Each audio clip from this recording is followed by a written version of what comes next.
So this is my commute to work. It takes about an hour. It's about 8 miles. It involves a train and a tram and very little walking, and costs about £6.55 each way. Obviously I can get a travel card, it's a bit cheaper, but I'm just doing it once, that's fine. And I don't get much exercise doing it,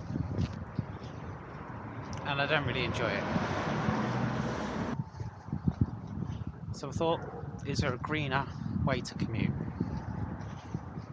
And I could cycle, and it'll take about an hour, and I might get a bit hot and sweaty, and I don't have a shower at work, so I'm not going to do that.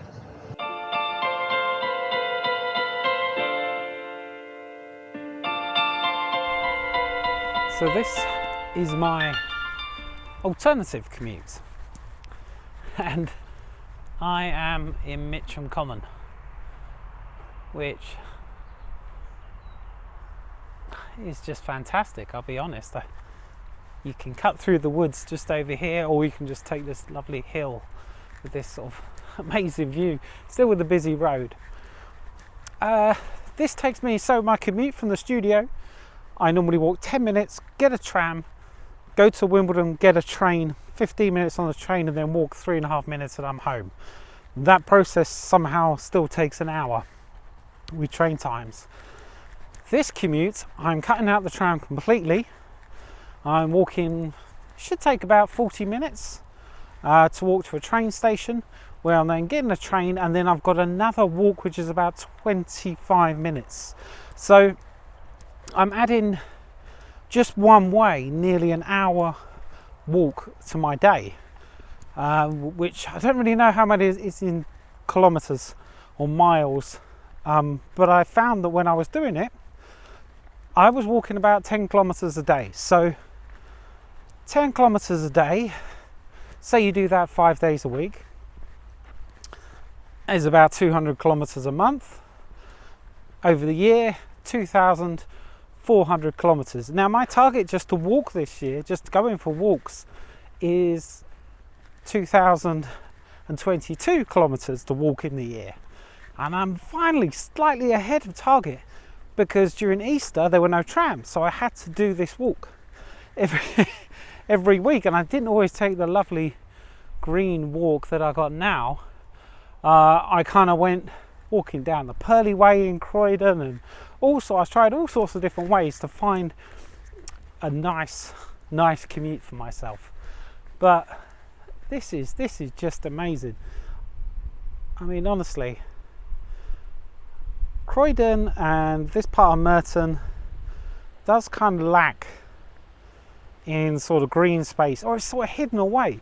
Around the corner here we got what's it called, Beddington Farmlands, which is supposed to be a nature reserve, and there's an incinerator right in the middle, but hasn't really been looked after by the people operating the incinerator like they should do. But that's a whole other thing. Not really sure what my point is. Like, doing this, I will get lots of exercise. I feel better for it. You know, it feels good walking every morning. It makes my day a little bit longer, I won't lie. You know, adding an extra, potentially an hour to my commute. It doesn't make it a 2-hour commute, but it certainly makes it longer. It does have its downsides. It means I'd have to get up slightly earlier in the morning, or be home slightly later, but you know what, it's worth it. And you're walking, the benefits of just walking in green spaces are well documented, and not even sure if you can hear over the industrial noise that's coming just over here, but they're just the sound of birds.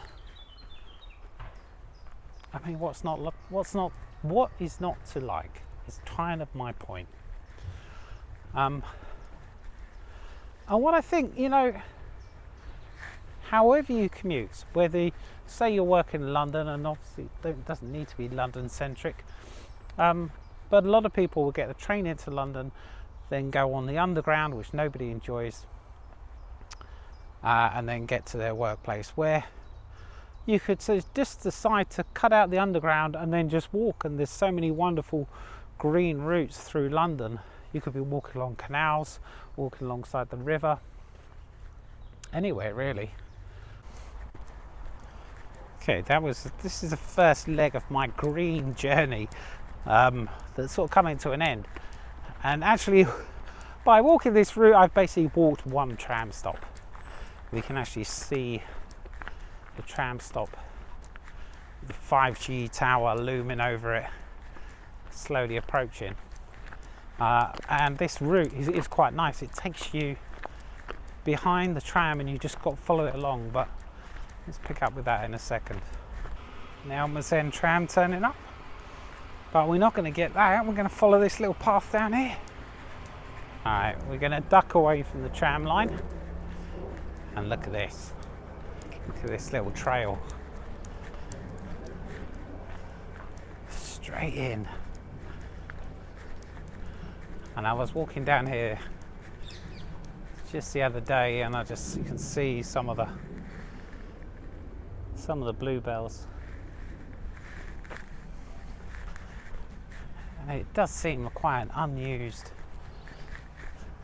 Well, it's a quiet path. I don't know about unused. It just sort of follows the tram line along. I wonder if there's walks you can do that just follow the tram line, and how many other routes sort of run parallel along with it. So here we are. We've got a golf course on one side of us. On the other side, you can't really see it because it's hidden away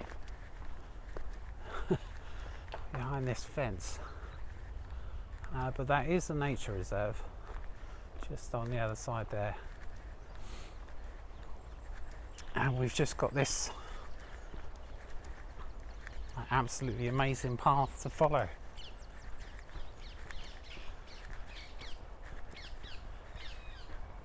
And just listen to all the birds and the trams passing. Just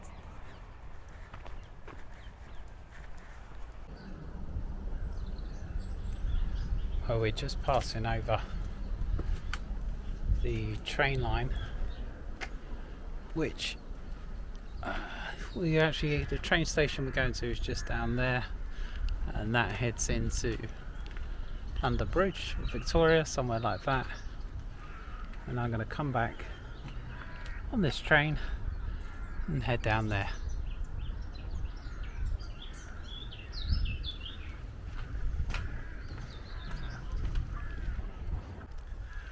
I think it's just starting to rain a little bit, but it doesn't bother me too much because I've got a slight canopy of trees.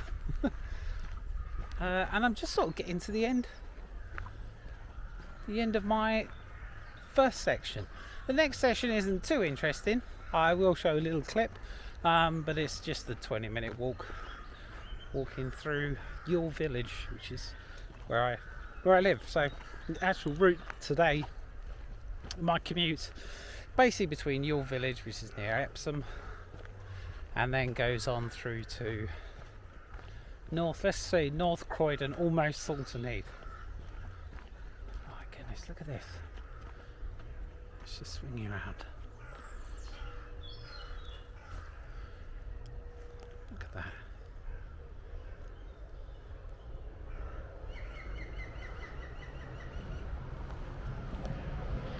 And I didn't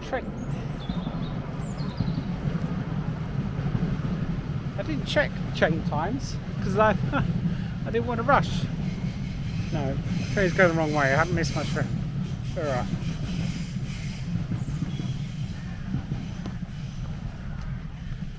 just rushing for the train now because they're only every half an hour.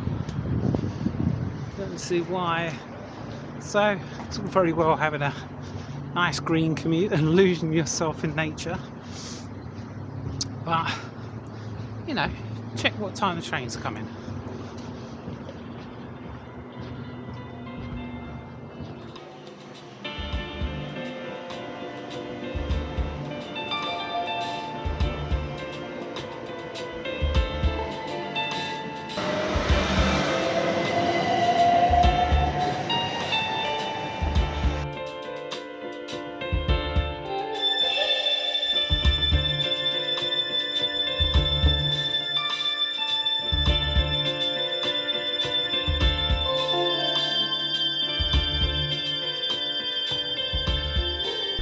So the last part of this commute is just taking me through Hall Park, which is lovely, and there's loads of ducks and birds, and I've just seen some little ducklings as well. But to wrap up, obviously not many people are going to be commuting from your village to Thornton Heath, but that's not really the point. It isn't a guide, it's just showing you that what might be an unlikely commute or an unlikely green commute can actually be quite wonderful. And there's plenty of tools out there. There's plenty of apps like Go Jaunty have green routes which can help you out. There's other projects such as Slowways and Footways that can just take you down interesting routes you might not have been down before. So give it a go, and why not share your greener, healthier, happier commute.